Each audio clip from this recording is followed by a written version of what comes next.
With me on the program now, I have the Labor front bench, Jason Clare. I'll start, as I did with Senator Cormann there, with your reaction to this latest execution in Iraq. Well, just more evidence of this evil, barbaric regime. We shouldn't be surprised, but you're absolutely right. You have to be shocked at the barbarism of this organisation. It's a deliberate strategy by them to create an us and them mentality in their recruitment drive to try and build support in their part of northern Iraq. And we have no alternative but to do whatever we can to protect the people that they're trying to exterminate in that area. Yeah, well, so beyond, you've got the local communities, but now another journalist that they've apparently got in their custody. Yeah, that's that right. They will, that they say that he'll be next if the airstrikes continue. Well, I think they've got a number of journalists in captivity and have for some time. Our thoughts are with the family of Stephen, and our thoughts must also be with the families of all of those other journalists who are being held captive at the moment on fear of death.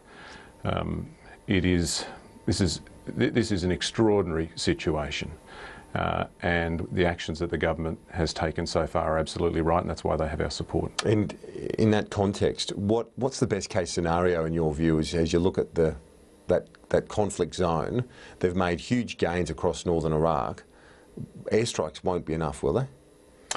Well, we have a responsibility to do what we can to protect the people that are in northern Iraq that this organisation is trying to exterminate. That requires us to provide support to the Peshmerga, the people that are on the ground fighting this evil organisation. That's what these the air-based deliveries of weapons are all about.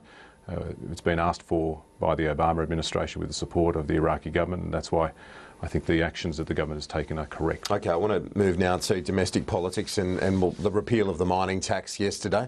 Labor says that it's a broken promise, but the government points out that even Bill Shorten back in 2012 when he was a minister said that superannuation is absorbed as part of a person's pay rise, so that individuals won't necessarily be worse off because they'll have more take-home pay.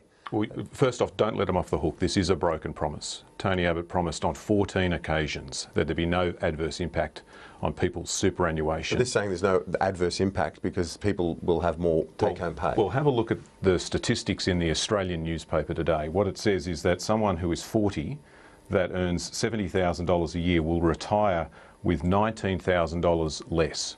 Or somebody who is 30 years old today on 100 grand will retire with almost $40,000 less. Now that's an adverse impact. And this is not the only broken promise. As Ed Husick said this morning, they've broken the promise on health, on education, on pensions, on taxes, now on superannuation.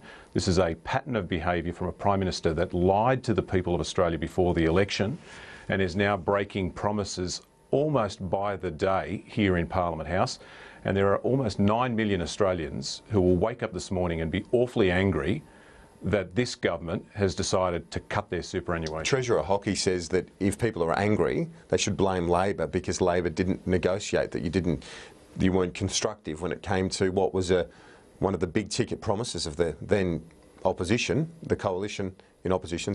Their big campaign focus was on repealing the carbon and the mining taxes, but Labor was not constructive, the government says, so you should cop the blame. Well, Kieran, in 2004, John Howard got control of the Senate and he made a big mistake. With the control of the Senate, he overreached and introduced work choices, and people of Australia didn't like that and threw him out.